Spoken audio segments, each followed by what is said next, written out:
Hello everyone, welcome back to my channel. तो finally मेरा ये वाइट बाल आ चुका है। मतलब मैं बड़ी हो गई हूँ या मतलब ये है कि मैं बुढ़ी हो गई हूँ। ये मेरी जिंदगी का पहला सफेद बाल है। मतलब मेरे पूरे सर पे सिर्फ यही एक बाल है जो सफेद आया है, और इसे देखकर मुझे कभी खुशी कभी गम की तरह महसूस हो रहा है। काफी टाइम बाद मैं बाहर निकली। आई नो कि मैं बहुत टाइम से व्लॉग नहीं डाल पा रही थी। मिनिमम 2 दिन से मैंने कोई व्लॉग नहीं डाला था, क्योंकि हाल फिलहाल मैं काफी बीमार चल रही हूँ। टाइम ट्राई कि मैं रोज व्लॉग डालूं और आपको बताती रहूं कि रोज मेरी जिंदगी में क्या चल रहा है। तो आज मैं वैसे भी बाहर आई हुई थी हेल्थ चेकअप के लिए। जैसे कि मैंने आपको बताया था, मुझे पहले से ही joint pain and migraine issue है, तो उसी से रिलेटेड मैं यहाँ आई थी। और बीच में मुझे मिल गई प्यारी सी बटरफ्लाई। हवा आप देख सकते हो आगे पीछे पेड़ों पर की कितनी चल रही है, लेकिन ये बटरफ्लाई बिल्कुल भी नहीं हिल रही है। तो थोड़ी देर मैं यहाँ पे रही, एंड थोड़ी देर में यहाँ पे इसे देखने के बाद मैं निकल गई अपने घर की तरफ। घर की तरफ जाने के बाद पता लगा वेदर काफी अच्छा है, हो सकता है दिल्ली में बारिश होगी। तो हमने सोचा हम कहीं बाहर घूमने चलते हैं, लेकिन हमें कई जगहों से ये पता लगा कि मॉक ड्रिलिंग की वजह से काफी जगहें बंद है। और आप रास्ते में ये हालत देख ही सकते हो, बारिश भी हो रही थी और पत्ते भी काफी गिर रहे थे। तो हम क्या ही करते, हमने अपनी स्कूटी ले ली घर की तरफ। रास्ते में लगी थी हमें काफी भूख, तो हमने खाया छोले कुलचे और रायता। काफी जोर सी भूख लगी हुई थी हमें। काफी जगहों से हमने पूछा कि घूमने के लिए कौन कौन सी जगह अभी खुली है, तो काफी लोगों ने हमें बोला काफी जगह बंद है बिकॉज ऑफ स्मोक ड्रिलिंग। तो हमें कोई ध्यान ही नहीं आया, तो प्लान हुआ कि वापस घर चलते हैं। सडनली पड़ोस में ही हमारा एक रिश्तेदार मिल गया, उसे कहते हैं विशाल मेगा मार्ट, जो कि सस्ती चीजों के लिए ऑलरेडी फेमस है। जैसे कि आप जानते हो यहाँ पे काफी सस्ती सस्ती चीजें मिली जाती है। तो सबसे पहले मेरी नजर पड़ी है 99 रुपीज की टी शर्ट्स के ऊपर। शर्ट टी शर्ट इतने सस्ते थे, लेकिन काफी पतले पतले लग रहे थे, क्योंकि समर सेल चल रहा था यहाँ पे। और यहाँ पे इतनी भीड़ भी नहीं थी। मैं सीधा मेंस सेक्शन गई थी, क्योंकि मैं सोच रही थी कि मैं उनके साइज का कुछ ले लूं। हालांकि जैसे कि मैंने आपको बताया कि साइज हमेशा उनका रहता है, लेकिन पहनना तो मुझे ही होता है। यहाँ पे कुछ ज्यादा पसंद नहीं आ रहा था, लेकिन हाँ, समर के लिए काफी अच्छे अच्छे कलेक्शन यहाँ पे आ रखे हैं फॉर बॉयज। तो एक बार ये आप लोग यहाँ पे विजिट जरूर कीजिएगा।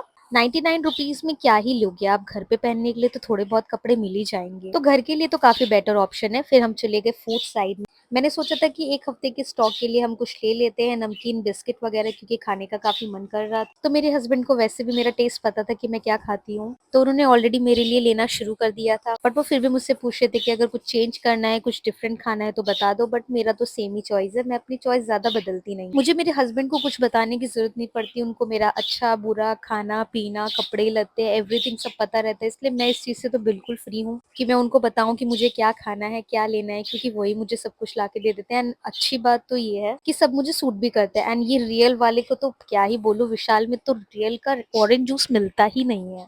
वाह! और ये देख के तो मैं शॉक्ड हो गई कि रामेन नूडल के बड़े बड़े पैकेट्स आ रहे हैं। ये तो हम ऑलरेडी बहुत ज्यादा खाते हैं, लेकिन इतना बड़ा पैकेट लेके हम करेंगे क्या। एंड ये दूसरा फ्लेवर जिससे मैंने अपना कोरियन नूडल स्टार्ट किया था, लाइक क्या ही बोलूं, अल्ट्रा स्पाइसी, कान से धुआं और नाक से पानी निकाल दे ये नूडल्स तो बोलना। और इनके बड़े बड़े पैकेट आ ही गए हैं। सडनली मेरी नजर पड़ी नीचे की तरफ, जो कि कप नूडल था, वो भी पिकाचू का। लाइक ये तो मैंने पहली बार देखा था पिकाचू ऐसी जगह पे। बट एनीवे इसमें ज्यादा टाइम लगता है, तो मैंने वापस रख दिया। नीचे एक और बॉक्स मैंने उठाया था, यहाँ पे जो पोकेमोन था उसके नाम मुझे नहीं पता, क्योंकि मैंने न्यू जनरेशन वाले पोकेमोन नहीं देखे हैं। उसके बाद हम चले गए आगे की तरफ। हमने ऑलरेडी ग्रोसरीज का सामान तो ले ही रखा था, बट यहाँ पे मेरी नजर पड़ी ग्रीन वाले कंफर्ट पे। मैंने पिंक कलर का और ब्लू कलर का कंफर्ट यूज कर रखा है, बट ग्रीन वाला मैंने बिल्कुल यूज नहीं कर रखा। एंड से मेरी नजर पड़ी तो मेरे हस्बैंड की भी नजर पड़ गई। उन्होंने भी देखना स्टार्ट किया कि इसमें ऐसा स्पेशल है क्या। वैसे तो कुछ स्पेशल नहीं होता, बस खुशबू का फर्क होता है। और अपने कपड़ों में कंफर्ट डाल के धोना मुझे काफी ज्यादा पसंद है, क्योंकि उसमें खुशबू बहुत बहुत बहुत ज्यादा रहती है। तो हम पहुंच गए दूसरे सेक्शन की तरफ, जहाँ पे वाटर बॉटल और बहुत सारे बर्तन मिलते हैं, लाइक टिफिन भांडे वांडे यहाँ पे सब थे।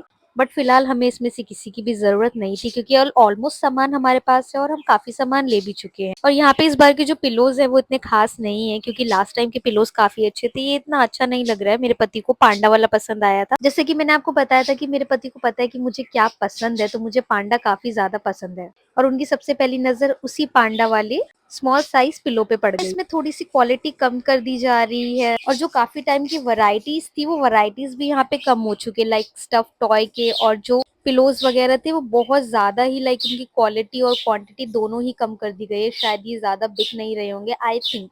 मुझे इतना आइडिया नहीं है, लेकिन मैंने इसे देखकर मैं चली गई वापस। तो यहाँ पे हम सीढ़ियों से उतर रहे थे, तो उतरते उतरते हमारी नजर पड़ी पिंक कलर के पर्स पे, जो कि लड़कियों का काफी ज्यादा फेवरेट होता है। और हम यहाँ पे नीचे उतरते उतरते पहुंचे थे वुमेन सेशन में, और यहीं पे हमें करानी थी बिलिंग। तो हम नीचे की तरफ उतर गए और हमने हाथ में काफी सामान ऑलरेडी ले रखा था, बकेट की हमें जरूरत नहीं थी। हमने सोचा यहाँ का भी कलेक्शन देख लिया जाए, कुछ चेंज हुआ है या नहीं हुआ, लेकिन वेरी बैड, कुछ चेंज नहीं हुआ है।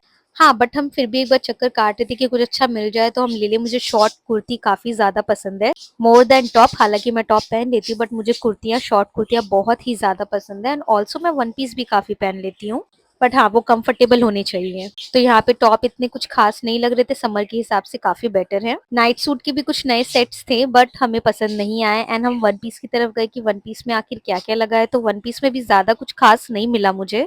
और हम चले गए सीधा बिल काउंटर की साइड, और हमने खाने का काफी सामान ले रखा था। और मैं सोच रही थी कि कुछ मीठा भी ले लिया जाए, तो मैं चली गई थी फ्रीजर की साइड पे। वहां पे इतनी भीड़ नहीं थी, फ्रिज हमेशा खुला रहता है, तो वहां से कोई भी चॉकलेट ले सकता है। मैं गई और मैं काफी सरप्राइज हो गई, क्योंकि इस बार जो है फ्रिज में लॉक लगा हुआ था और काफी बड़ी बड़ी चॉकलेट रखी थी। मुझे वो बस किटकैट चाहिए था, क्योंकि किटकैट मुझे काफी ज्यादा पसंद है, बट ये लॉक कर रखा था इन लोगों ने। मैंने खोल के भी देखा, ये नहीं खुल रहा था। जब तक किसी को बुलाएंगे नहीं ये खुलेगा भी नहीं, तो मैंने छोड़ दिया। इतना झंझट कौन लेता है, निकालो और सीधा बिलिंग करवाओ। ये वाला लॉक का सिस्टम मुझे बिल्कुल भी समझ नहीं आया। बिलिंग करवाने के बाद हम चले गए थे सीधा अपने घर की तरफ। घर में मुझे मिले जैक और रियो। मैंने अभी अपनी रूम की लाइट काफी कम कर रखी थी बिकॉज ऑफ माइग्रेन। मुझे लाइट देख के काफी माइग्रेन हो जाता है, तो मैंने अपनी जो लाइट है वो बहुत डिम कर रखी थी। और ये चॉकलेट दिखा दिखा के दोनों को चिढ़ा रही थी। हालांकि इन दोनों में से किसी को मैं चॉकलेट देने वाली नहीं हूँ, बस मैं ऐसे चिढ़ा रही थी। I know, I know, I know, chocolate dogs के लिए बिल्कुल भी हेल्दी नहीं है, मुझे पता है। मैं सिर्फ इनको छेड़ रही थी, खाऊंगी तो मैं अकेले ही। तो आज का व्लॉग करते हैं हम खत्म। मिलते हैं नेक्स्ट व्लॉग में। Bye bye.